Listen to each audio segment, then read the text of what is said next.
سورہ یونس میں اللہ نے اپنی قدرت کے دلائل بہت اہتمام سے بیان کیے ہیں۔ اکان للناس عجبا ان اوحینا الیہ، لوگوں کو اس پہ تعجب ہو رہا ہے کہ ہم نے ایک انسان پر وحی کر دی اور وہ لوگوں کو خوشخبری دے رہا ہے کہ جو ایمان لے کر آئے گا اس کے لیے جنت اور جو کفر کرے گا اس کے لیے جہنم کی آگ۔ لوگ کہہ رہے ہیں یہ کیسے ہو سکتا ہے، یعنی اللہ کا انداز دیکھیں بیان کا۔ اکان للناس عجبا، لوگوں تمہیں اس میں تعجب کیوں ہو رہا ہے کہ ہم نے ایک پیغمبر کو تمہاری طرف بھیجا جو تمہیں بتا رہے ہیں کہ اچھا عمل کرو گے تو جنت ملے گی، برا عمل کرو گے تو جہنم، تو اس میں تعجب کی کون سی بات ہے؟ لوگ کہہ رہے ہیں نہیں، یہ نہیں ہو سکتا، یہ نہیں ہو سکتا۔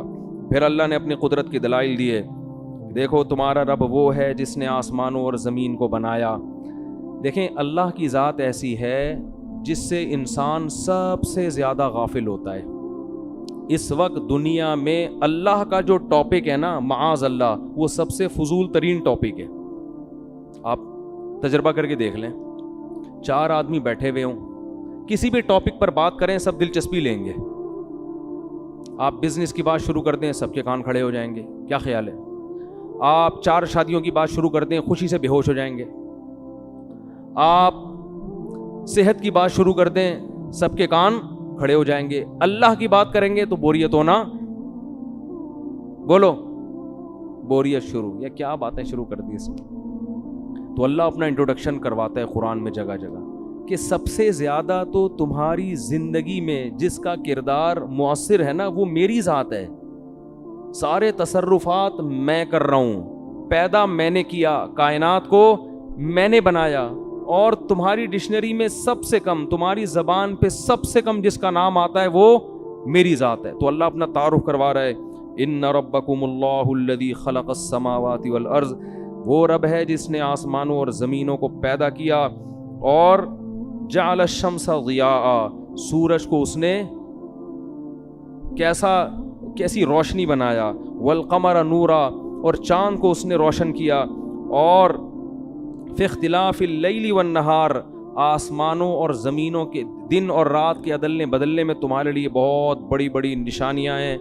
اور اللہ نے فرمایا ان الذین لا یرجون لقاءنا ورضوا بالحیاۃ الدنیا، جو لوگ اس دنیاوی زندگی پہ راضی ہو کے بیٹھ گئے ہیں کہ بس اسی دنیا کے لیے دوڑ دھوپ کرنی ہے، اپنا کاروبار، اپنے بیوی بچے، اپنے بحریہ ٹاؤن کے 2-3 پلاٹ سنبھال کے بیٹھ گئے، میری گاڑی، میرا بنگلہ، میری صحت، میرے جو جم میں جاتے ہیں نا وہ میرے ڈولے بنا کے ہوتے ہیں نا، بس ان کو اسی کی فکر ہوتی ہے، اور قمیضیں اتار کے شیشے کے آگے کھڑے ہو کر دیکھ رہے ہوتے ہیں کتنا تھا میں، کتنا ہو گیا اور کتنا باقی ہوں۔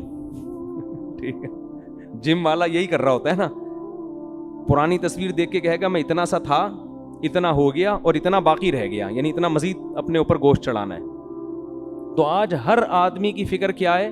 دنیا، کماؤں، کھاؤں، اچھی صحت ہو، اچھی عزت ہو، پیسہ ہو، بس۔ تو اللہ نے ان لوگوں کو دھمکی دی، ان الذین لا یرجون لقاءنا، جن کو ہم سے ملاقات کی امیدیں نہیں ہیں، وہ بھول گئے آخرت کے دن کو، ورضوا بالحیاۃ الدنیا، اسی دنیا پہ مطمئن ہو کے بیٹھ گئے، وطمأنوا بہا، مکمل اطمینان ہے اس کو اس پر کہ بس ہم ٹھیک ہیں، والذین هم عن آیاتنا غافلون، اور کائنات میں ہم نے اپنی قدرت، اپنے وجود، اپنی توحید اور آخرت کے برحق ہونے کے جو دلائل رکھے ہیں ان دلائل سے وہ غافل ہو گئے۔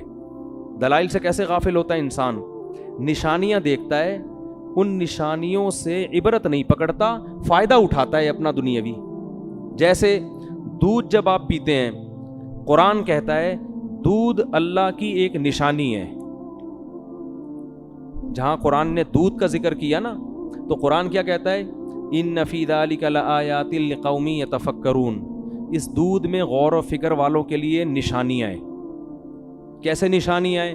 قرآن کہتا ہے نسقیکم مما فی بطونہ، سوکھا چارہ تم جانور کو کھلاتے ہو، اس سوکھے چارے کو رگڑو تیل کا ایک قطرہ نظر نہیں آئے گا، لیکن یہ سوکھا چارہ ہم جانور کو کھلاتے ہیں، تھوڑی دیر میں گوبر اور خون کے درمیان سے اسی چارے سے گوبر بن رہا ہے، اسی چارے سے بلڈ بن رہا ہے، اور اسی چارے سے دودھ بن رہا ہے۔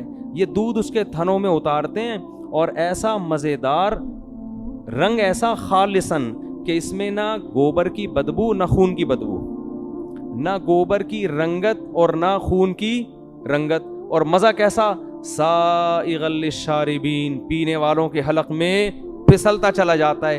بنایا کس سے؟ سوکھے چارے سے۔ کوئی بنا سکتا ہے؟ صبح و شام پی رہے ہیں۔ تو قرآن کہتا ہے یہ دودھ نشانی ہے ان لوگوں کے لیے جو غور و فکر سے کام لیتے ہیں۔ اب یہاں سورہ یونس میں قرآن کیا کہہ رہا ہے اس کو سمجھیں۔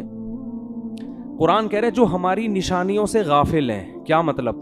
نشانیاں استعمال بھرپور طریقے سے کر رہے ہیں لیکن اس نشانی سے عبرت حاصل نہیں کرتے۔ آپ دودھ صبح و شام پی رہے ہیں، فائدہ اٹھا رہے ہیں، کیلشیم ملے گا، یہ ملے گا، وہ ملے گا، اس پہ غور کرنے کے لیے تیار نہیں ہے کون سی طاقت اور قدرت ہے جو یہ دودھ، جس نے یہ دودھ کی مشینیں بنائی۔ یہ مشین خود بخود نہیں بن سکتی۔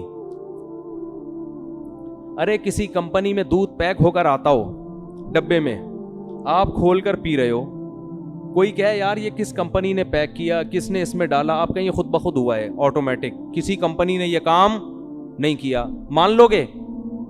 بتاؤ کمپنی کا دودھ پیک کر کے ڈبوں میں دکان تک پہنچانا یہ زیادہ عجیب ہے، یا گھاس کھلا کے اس جانور سے خالص دودھ پیدا کرنا یہ اس سے بھی زیادہ عجیب ہے۔ دودھ کمپنی کا ڈبے میں خود سے پیک نہیں ہو سکتا، یہ سوکھے چارے سے خود سے بن کیسے سکتا ہے؟ اور ایسے بھینس میں پروگرام انسٹال کیسے ہو گئے جو سوکھے چارے سے منو دودھ نکال رہے ہیں باہر؟ اس لیے قرآن کہہ رہا ہے جو عقل سے کام لے گا نا، جو ڈاروین کا اندھا مقلد نہیں ہوگا، جو سائنسدانوں کا اندھا مقلد نہیں ہوگا، عقل سے کام لے گا، اسے دودھ میں خدا کا وجود نظر آئے گا، دودھ میں خدا کا رحمان اور رحیم ہونا نظر آئے گا، دودھ میں خدا کی طاقت اور قدرت کے کرشمے نظر آئیں گے۔ کیسے سوکھے چارے سے ایسا موٹی ملائی اور دیسی گھی والا چکنا گاڑا دودھ میرا رب چند گھنٹوں میں پیدا کر دیتا ہے۔ شہد بھی یہی ہے۔ قرآن کیا کہہ رہا ہے سورہ یونس میں؟ جو لوگ ہماری آیتوں سے غافل ہیں۔ آیتیں کیا ہیں؟ یہ جو جتنی کائنات میں چیزیں ہیں نا یہ سب اللہ کی آیتیں ہیں۔ آیت کہتے ہیں علامت کو، سائن بورڈ ہمیشہ کسی چیز کا پتہ بتا رہا ہوتا ہے۔ بہت مشکل ہے یار، نہیں آ رہی سمجھ میں۔ دیکھو سائن بورڈ جو لگا ہوا ہوتا ہے نا اس لیے نہیں ہوتا کہ اس بورڈ کو پکڑ کے گلے لگا کے چومو، وہ خود مقصود نہیں ہوتا، وہ کسی اور چیز کا بتا رہا ہوتا ہے۔ جیسے آپ بائی روڈ سفر کر رہے ہو، اسپیڈ بریکر کا سائن بورڈ لگا ہوا ہے نا، آگے یوں کر کے آ رہا ہوتا ہے نا، کیا خیال ہے؟ تو یہ بتا رہا ہے کہ آگے کیا ہے، اسپیڈ بریکر ہے، اپنی رفتار کیا کر لیں، بولو آہستہ۔ آپ نے اس سائن بورڈ کو دیکھا، کھڑے ہو گئے آپ کہہ رہے بڑا خوبصورت ڈیزائن ہے اس کا، میں اپنی قمیض پہ بھی ایسا ڈیزائن بولو بنواؤں گا،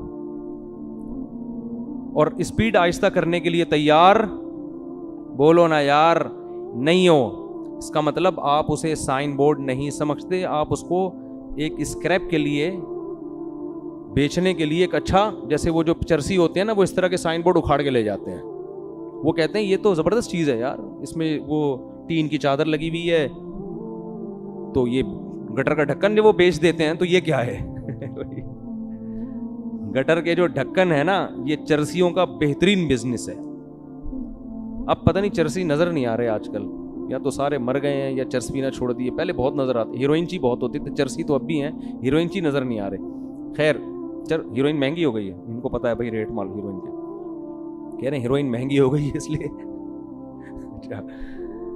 ایک چرسی یہاں گھوم رہا تھا، چرس نہیں مل رہی تھی، کسی نے کہا تھانے چلے جاؤ وہاں ملے گی، تو پریشان تھا نا چرس کہاں سے ملے گی، کسی نے بتایا کہ تھانے کے علاوہ یہ کہیں بھی نہیں، پتہ نہیں سچ کا غلط کا۔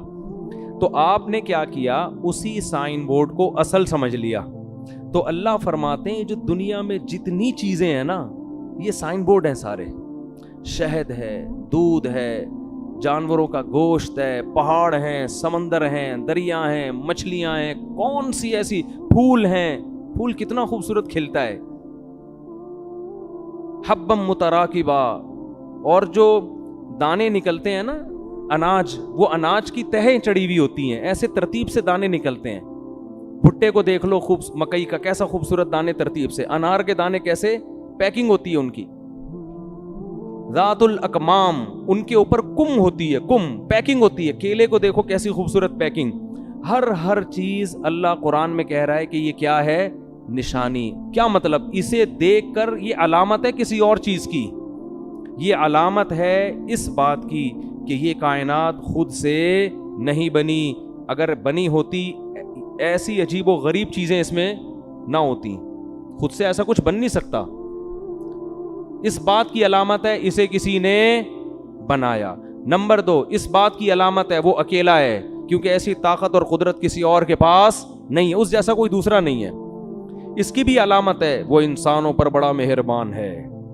اس کی بھی علامت ہے اس نے بلا وجہ لوگوں کو پیدا نہیں کیا، ورنہ کیوں اتنے احسانات کر رہا ہے؟ بس ویسے ہی مارنے کے لیے.